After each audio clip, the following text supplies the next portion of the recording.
I'm Will Baxter, and today I'm talking with A.G. Ford, writer of Uncertain Proof. Tony, could you perhaps sketch some of the background to the story? Yes, it's important that we get there are two time frames in this. The film itself is set in the late 1340s, but the events to do with Edward II and Berkeley Castle come in the middle of the 1320s. Edward had a queen called Queen Isabella, and they didn't always see eye to eye. She was a lady who, she knew what she wanted, and it wasn't always what perhaps the king wanted. She linked eventually with her lover, Roger Mortimer, and before long, one thing led to another. But in the end, the forces of Isabella and Roger captured Edward II. They then played a sort of pass the parcel with him. They moved him from this castle to that castle, from one fortress to another, presumably hoping to prevent him from escaping. Eventually, they came down through Bristol and up to Berkeley Castle in South Gloucestershire. And there, according to the best-known story, on the 21st of September 1327, he was foully murdered. For something like 400 years, that was the accepted story. Christopher Marlowe wrote a play about it in which he depicted that vicious murder on stage, and that fixes it in people's minds.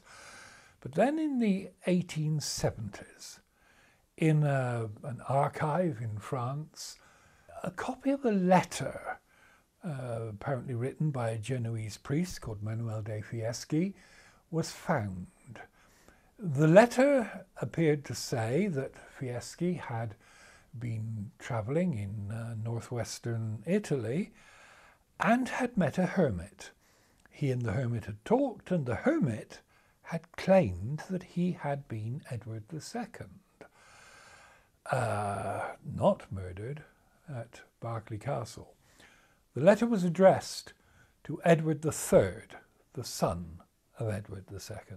Since the discovery, of course, both sides have argued their own story quite fiercely. Fieschi had found a hermit who had been a king, but who was apparently entirely happy to live in very unpleasant circumstances, but with no responsibilities or possessions. This man had tried kingship and also the life of a hermit. And it seemed to me that the rich, young, arrogant priest would find it entirely impossible to understand that he preferred the poverty of the hermit. I couldn't get the conversation between the priest and the hermit out of my mind. I wondered how the conversation sounded. So you wrote a play? Well, actually, no. I wrote a training exercise for an amateur drama group that I was working with who wanted something to do during the summer months when they were not actually rehearsing a play. I suggested that they should look at how to take conversation from the page, dialogue from the page, and look at how it might be interpreted. We needed something for them to use, so I wrote a 20-minute training exercise. We used the piece, it worked pretty well, and then it went into a drawer. And it stays there for a couple of years. And then I was asked by the head of a performing arts department if I knew of a test piece which could be used for 5 of his students at the end of their course. It was part of their qualification. They had to perform to a live audience. So I rewrote it, this time for 5 characters, and it was performed by the students, and they did it very well indeed. Back into the drawer it went. It was used from time to time for teaching purposes or to illustrate something with actors.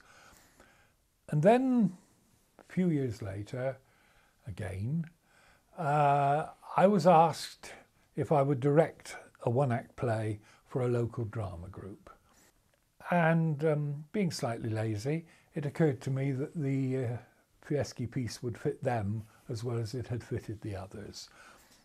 But I rewrote it again, and this time it lengthened into a 40-minute one-act play. The play was performed within the festival. 3 of the actors got nominations for awards. The play itself took an award.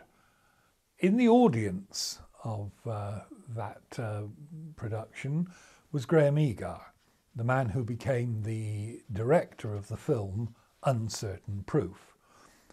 And things don't happen that quickly in this world.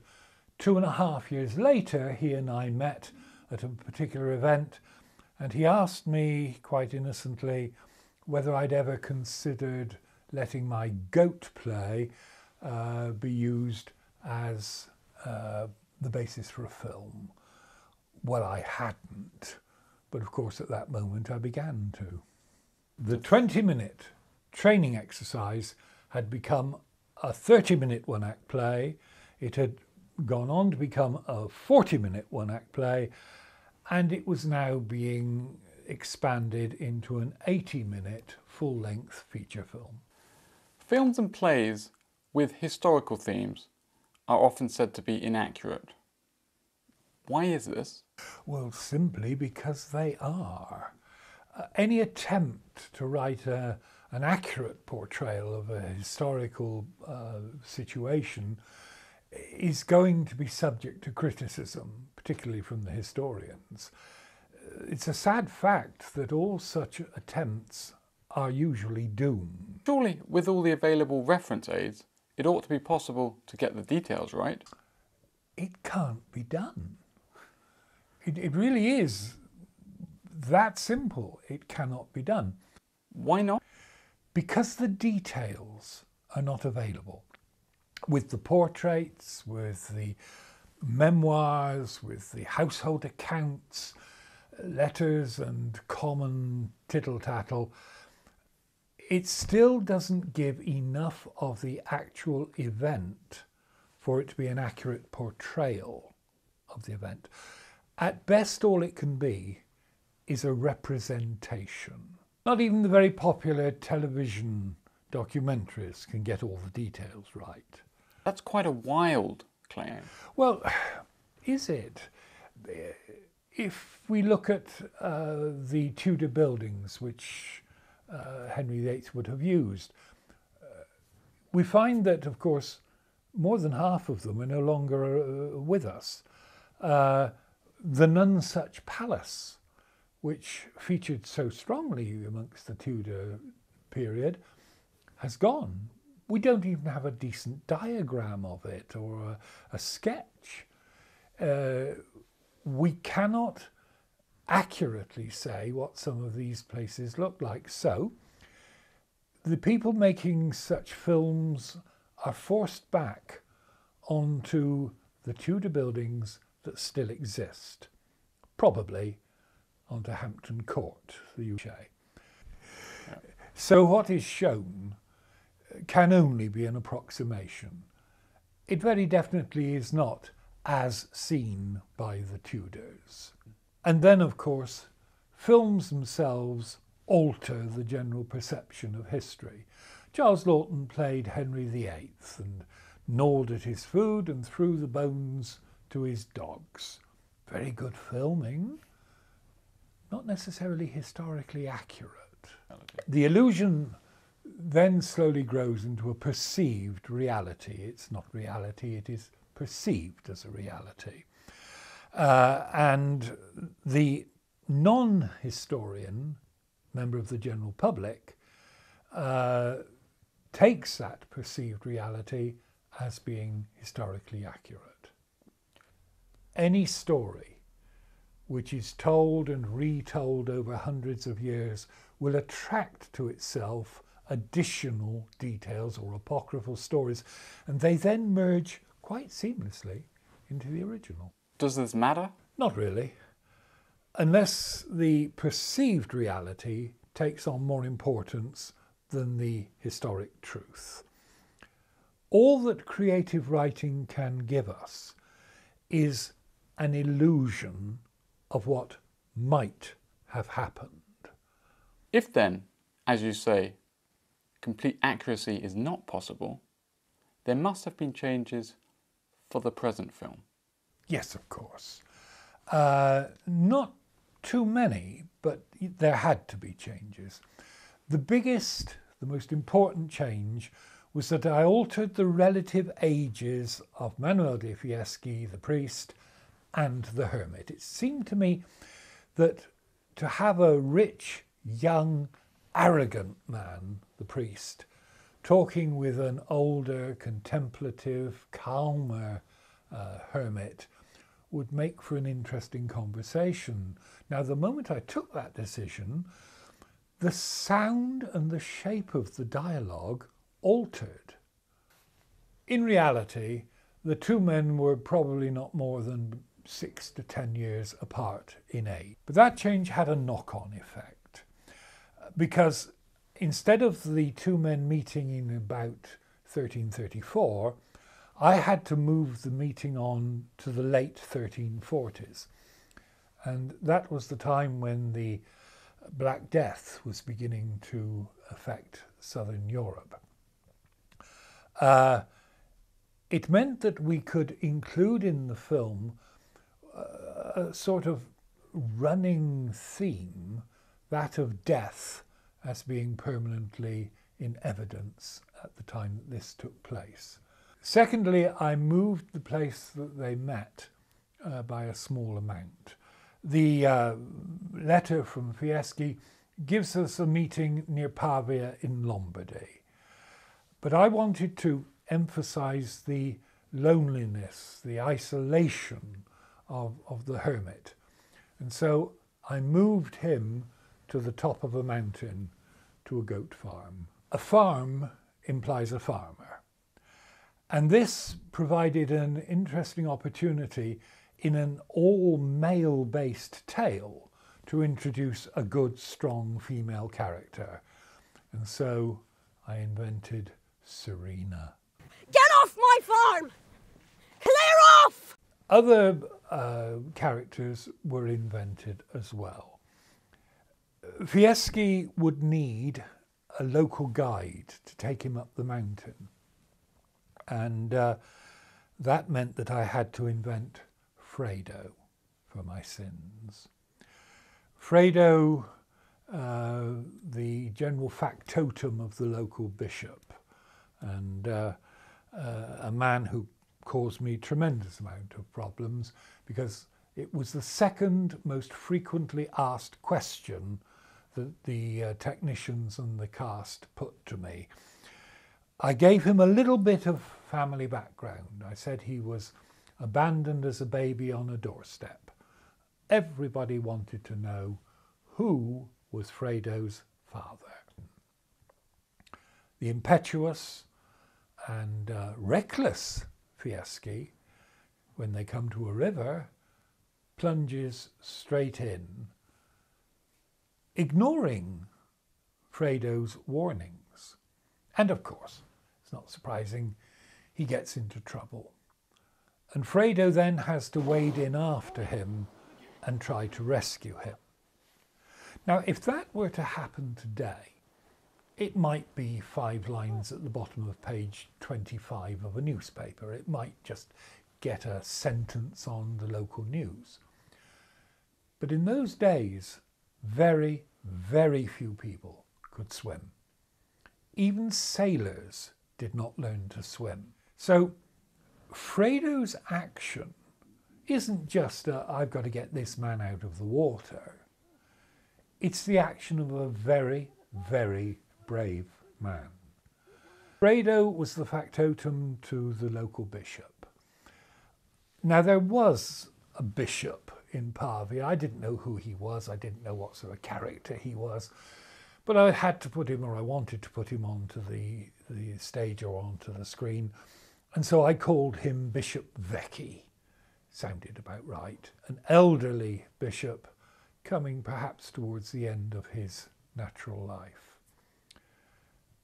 And a bishop needs to have retainers, needs to have people who look after him. And that led to the creation of the last of the invented characters, Brother Bartolomeo, angst-ridden, jealous, and attention-seeking.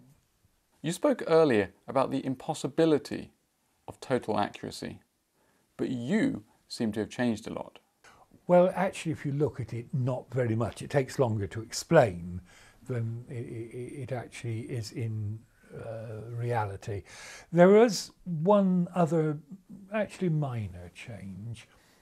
The Fieschi letter does not give us the notion that Fieschi was hunting down this man, but that, of course, looks a better bet for a film or for a stage play. And so I made Fieschi a sort of wandering detective, trying to seek and find his quarry. Tony, earlier in the film, you mentioned that death was ever present in the lives of the people at the time. Can you give some details of how this is shown in the film?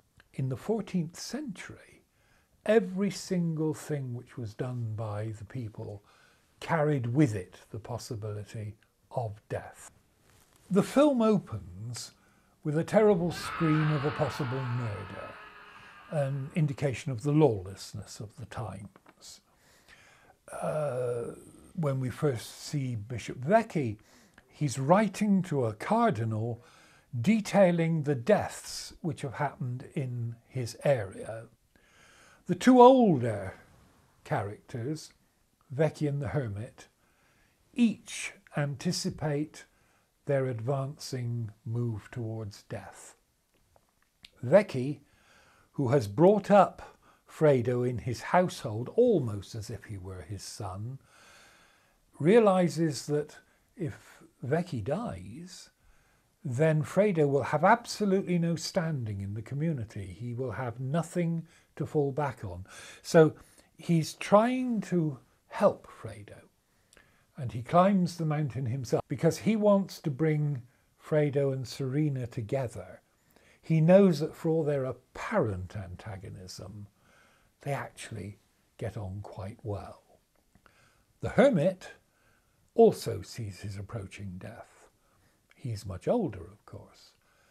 But before he dies, he needs a priest to hear his confession and absolve him from his crimes, whatever they might or might not have been. And the arrival of Fieschi gives him that opportunity. Which story do you believe? Well, each of the two stories has its difficulties. The Berkeley tale it has been around for 700 years, almost 700 years. And in that time it is bound to have brought to itself slight expansions on the retelling and so on. And therefore, we can't be absolutely certain that everything which is said about it is true. Is the Fieschi letter believable? Well, yes, in many respects. The first half of it is an absolutely detailed itinerary of how he was passed the parcelled around England from castle to castle. Every single movement seems to be in that story, and it can be verified from other sources. The first half of that letter is absolutely correct. Now, the second half of the letter, we only have this copy of the letter to tell us what the man said. Again, it gives the detailed itinerary of how he got from Berkeley to Italy and how there he became the hermit.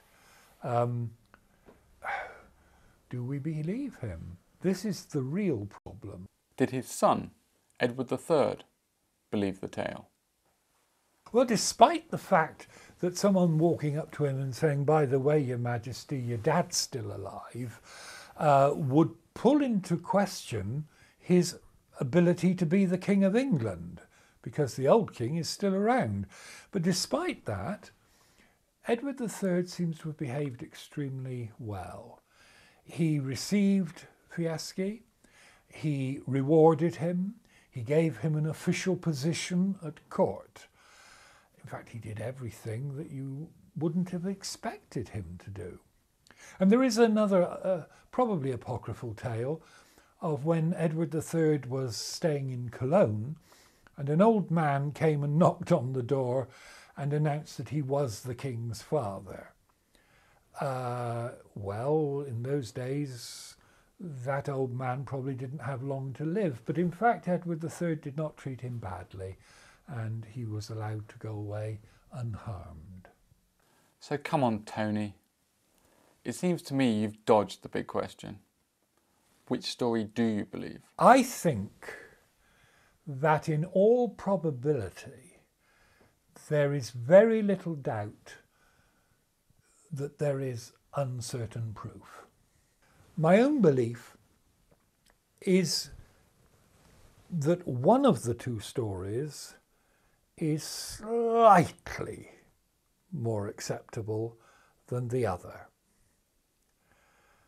It's very, very slight, and I don't feel strongly enough about it to put it into the film or into the play as an allegation or an assertion.